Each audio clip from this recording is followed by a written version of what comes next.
Neste vídeo, nós vamos continuar a nossa disciplina de hidrogeologia. Agora, nós vamos falar de um assunto muito importante, que é a infiltração de água no solo, que vai ser responsável, por entre outros processos, por aumentar o nível freático, certo? E também por aumentar a disponibilidade de água no subsolo. Ou seja, a infiltração de água está diretamente relacionada com a disponibilidade da água subterrânea, né? Neste caso, da água subterrânea que pode ser utilizado para determinados usos, inclusive para atividade industrial. Então, nós vamos falar de como que ocorre a infiltração no solo. E a infiltração, por uma definição muito simples, é nada mais do que a percolação da água através da superfície do solo, saindo da superfície, se a gente fizer aqui, em direção às camadas mais profundas do solo. Né? E essa água, como nós vimos, ela pode ir e recarregar, né, o lençol subterrâneo, que nós chamamos de lençol freático, que aqui eu vou chamar de nível d'água, ou escoar subsuperficialmente. São as duas opções. E essa água, ela escoa de que forma? Ela escoa, né, ela percola por meio dos vazios existentes no interior do solo, os quais nós chamamos de poros, né? Ou seja, a infiltração vai estar diretamente relacionada com a porosidade do solo. Bom, e qual que é a importância da infiltração? A infiltração vai ser importante para nós para diversos fatores. Primeiro deles, para o crescimento da vegetação, porque esta água vai estar disponível no solo e vai ser utilizada pela vegetação. Isso seja para uma cultura agronômica ou mesmo para o estabelecimento de uma vegetação nativa. Também é importante para o abastecimento dos aquíferos, o que nós chamamos de recarga na maioria das vezes. Né? A água subterrânea ela precisa ser recarregada e ela é recarregada mediante a ação da chuva em conjunto com a infiltração do solo. E essa recarga de aquíferos ela é responsável por manter a vazão dos rios durante a estiagem. É o aquífero que recarrega, não é, o rio, né, o curso d'água superficial. E também, né, a infiltração ela é responsável por outros aspectos relacionados à drenagem urbana. Se a infiltração é grande, o escoamento superficial é pequeno. Então, isso minimiza problemas como cheias, inundações e transporte de sedimentos mediante erosão. Então, facilitar a infiltração ou aumentar a infiltração do solo nos dá diversos benefícios, como nós podemos ver neste slide aqui. E a infiltração, pessoal, é um fenômeno que depende de vários, na verdade, de várias condicionantes, né, de diversas variáveis no caso. Primeiro, tem que ter água disponível para infiltrar, né? Nesse caso, a água disponível seria a chuva ou uma lâmina d'água, né, um lago, por exemplo. Depende da natureza do solo, porque está relacionado diretamente com a porosidade do mesmo. Depende do estado da superfície, ou seja, nesse caso entendemos como sendo o uso e ocupação do solo. Aqui eu coloco para vocês casos em que a superfície ela está inclinada, no caso de uma encosta aqui, se há vegetação ou se não há, se ocorre erosão, como na figura aqui de baixo. Então, isso está diretamente relacionado. E também, pessoal, a infiltração depende da condição natural do solo, ou seja, das quantidades de ar e de água que inicialmente estão ali. Se aquele solo já tem uma quantidade muito grande de água, não vai ocorrer uma quantidade expressiva de infiltração. Quando não ocorre muita infiltração, essa água vai se empoçar no terreno, como a gente está vendo aqui, e posteriormente ela pode dar origem ao escoamento, né, superficial, tá? Escoamento em superfície, no caso. Então, a infiltração, vejo que apesar de um conceito simples, ela é dependente de uma série de condições que vão do uso e ocupação do solo, da natureza do solo e até mesmo, né, do estado em termos de umidade e quantidade de ar presente que esse solo tem no momento, né? Bom, então conceitos importantes sobre infiltração ainda aqui num aspecto introdutório. A infiltração, pessoal, ela acontece no que a gente chama de um meio poroso. O solo, ele é um meio poroso. Ele é constituído por partículas sólidas, que seriam os grãos do solo, mais a quantidade de água que está ali presente, né, ou seja, uma parte líquida, e uma quantidade de ar também que está ali presente, que seria uma parte gasosa. Então vejam que o solo ele é um sistema composto por fase sólida, líquida e gasosa. Nós chamamos isso aqui, né, de um sistema trifásico, né? Ou seja, ele pega as três fases do nosso sistema, né? Sólido, líquido e gasoso. E o fluxo da água, ou seja, a infiltração, vai ocorrer justamente neste meio poroso. Esse fluxo, como nós vimos, ele pode ser subsuperficial, né, que é o escoamento nas camadas mais superficiais do solo, que justamente vai ser a água utilizada pela vegetação em seus processos, e pode ser também um fluxo subterrâneo, que é um fluxo em profundidade, tá? Esse fluxo subterrâneo, ele é geralmente o quê? Saturado. E nós já vamos ver o que é uma condição saturada. O fluxo subsuperficial, ele pode se dar de maneira saturada ou também de forma não saturada. Então, nós podemos ter esses dois fenômenos acontecendo aqui. O fluxo subterrâneo, ele geralmente ocorre de maneira saturada através dos poros do solo e geralmente onde o nível freático está presente, ou seja, né, já adiantando, o fluxo subterrâneo e o nível freático se dão em condições saturadas, onde todos os poros do solo estão preenchidos por água. Nesse caso, não há presença de fase gasosa, ou seja, não há presença de ar nos poros do solo. Então, vejam, baseado nesses conceitos, nós temos o extrato do solo dividido, né, em várias zonas, em várias regiões. A primeira delas, né, nós chamamos de zona não saturada, que vocês podem ver os exemplos de zona vadosa ou zona aerada.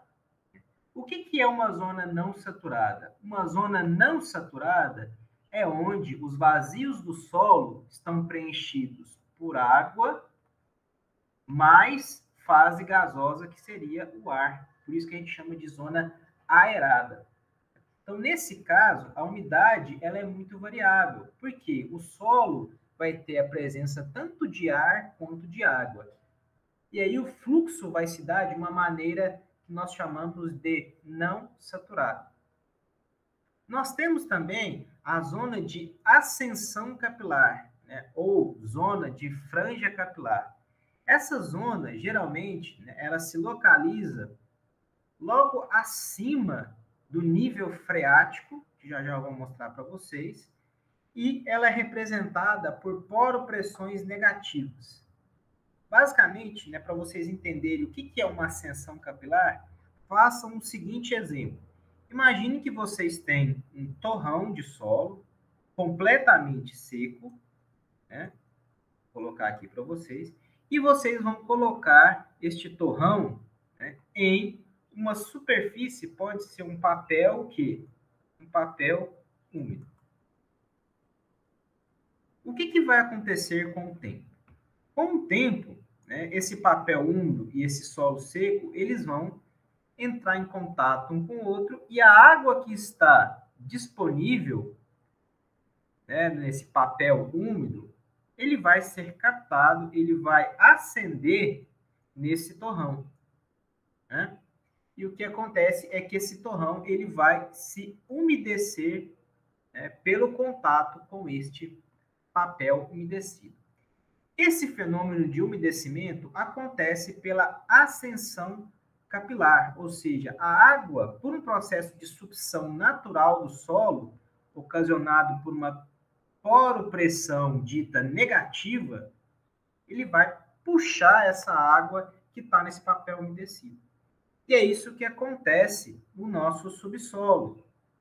Vejam só, né? Vou desenhar aqui para vocês entenderem o que acontece. Suponhamos que nós temos o nível de um terreno aqui, e logo abaixo nós temos, né, o nível da água aqui, NA.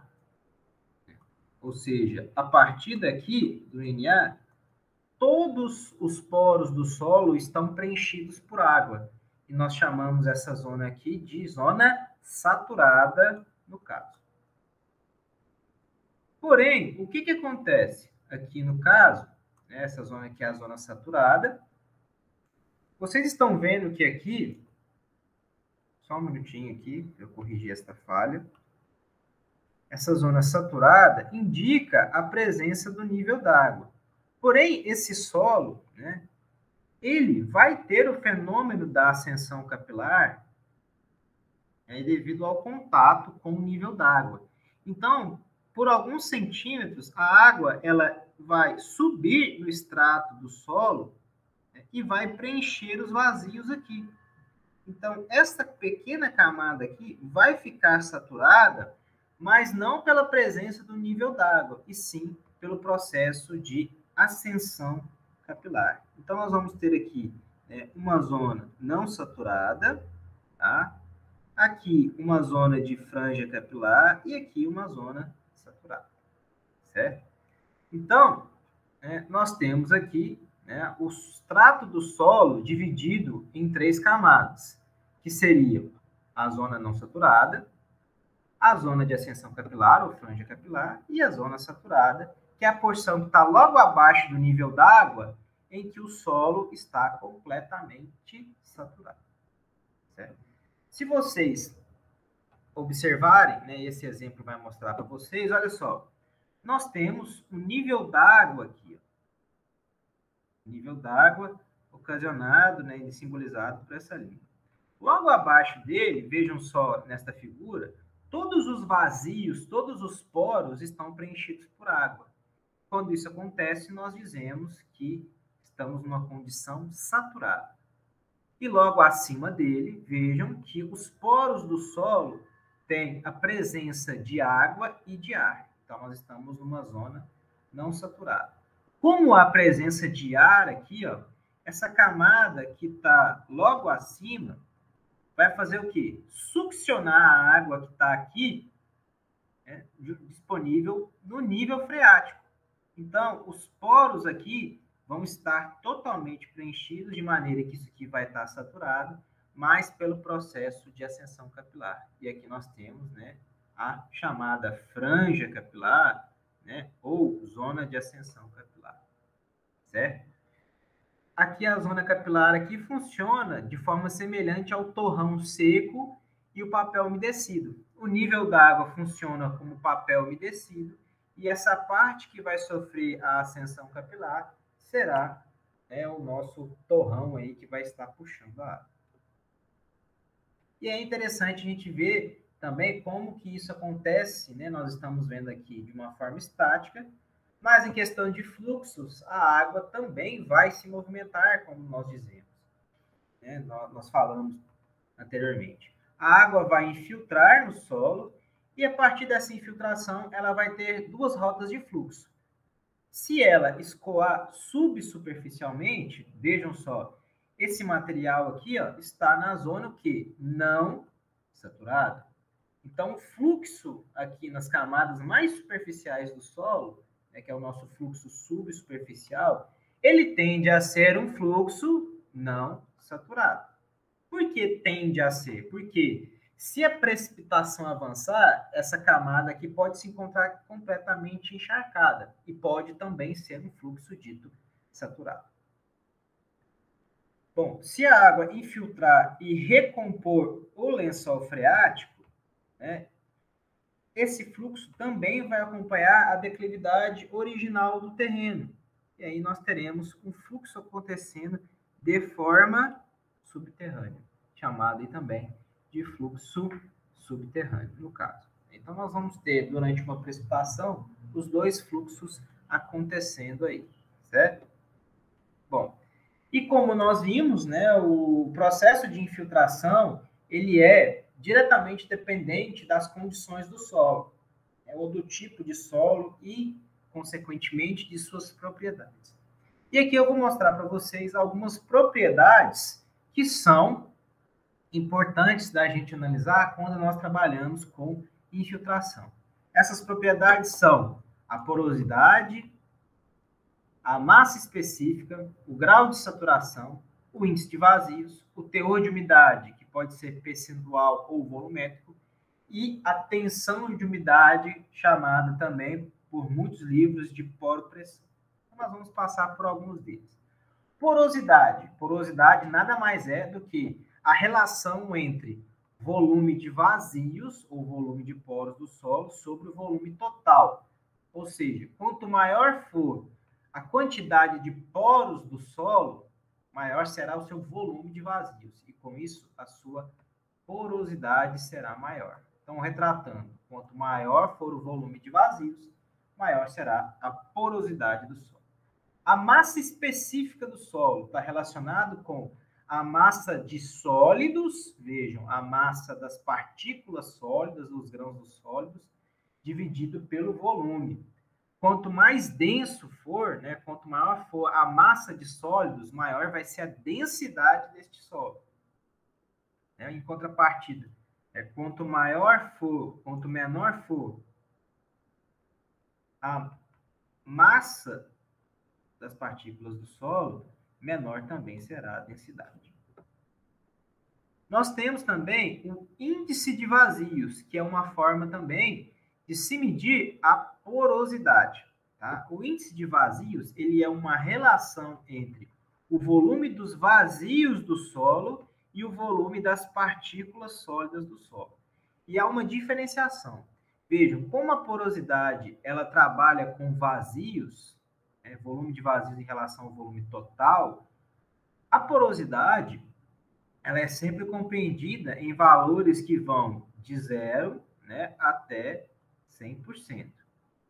Enquanto que o volume de vazios do solo, o índice de vazios, é uma relação entre volume de vazios e volume dos sólidos. O volume de vazios, ele pode ser maior do que o volume de sólidos. Isso dependendo da natureza do sólido, do agente mineral presente. Ou seja, o índice de vazios, ele pode ser maior do que 1, né? Porque o volume de vazios pode ser maior do que o volume de sólidos. É muito comum as pessoas acharem que o índice de vazios, ele é menor que 1, tá? Mas isso não é verdade. Outro parâmetro é o grau de saturação.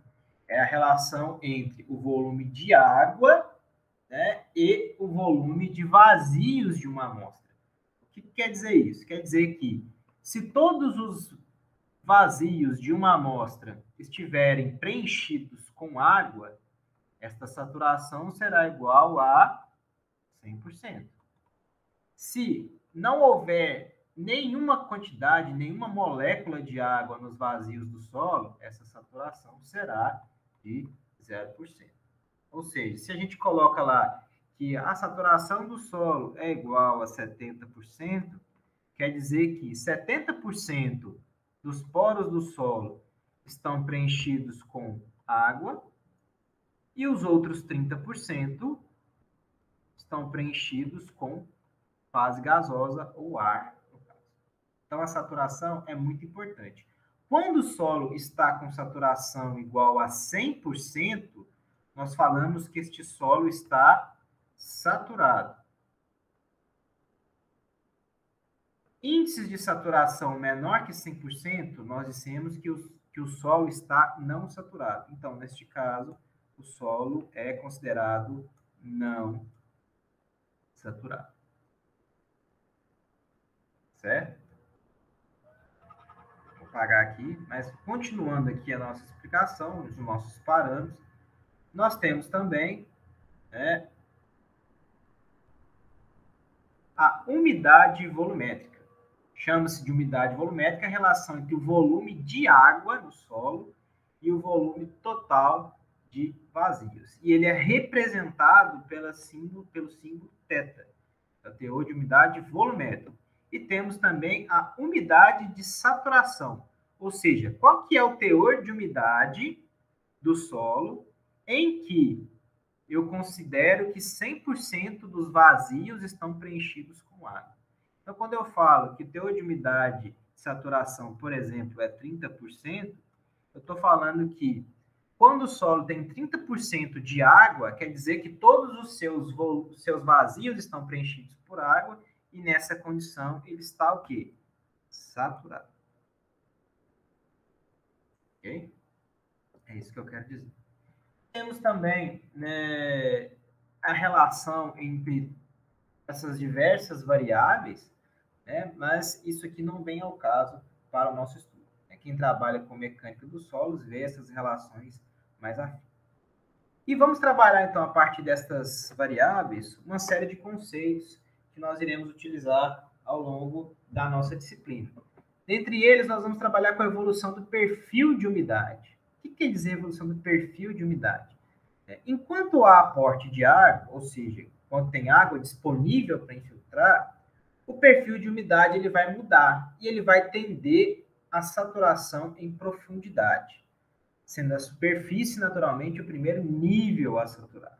Ou seja, imaginemos que nós temos o solo, vai ocorrer, né, uma precipitação aqui, e o que eu estou dizendo aqui é que nós temos aqui, ó, este perfil de solo, e que esse perfil ele vai ter uma alteração da umidade dele à medida que a precipitação acontece.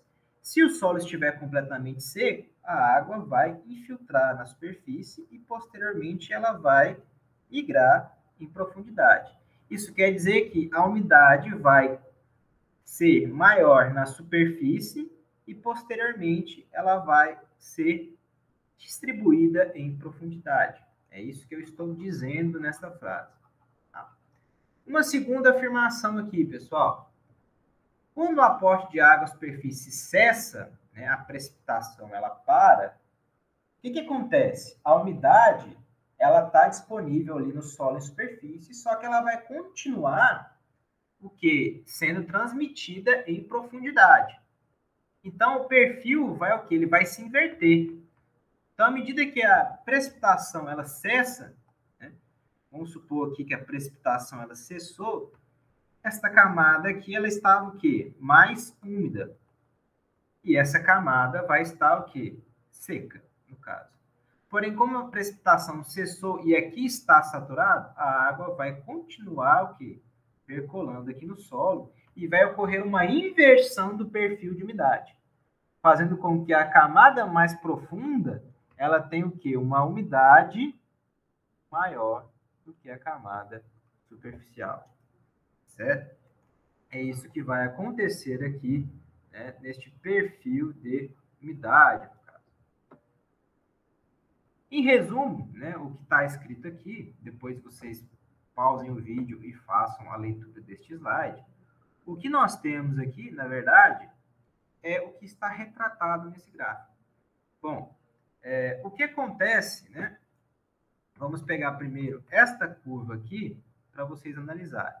Nós temos um gráfico invertido em que nós temos no eixo X a umidade do solo em termos volumétricos, vejam que eu estou trabalhando com θ, né, crescendo da esquerda para a direita, e a profundidade do solo aumentando, né, de cima para baixo.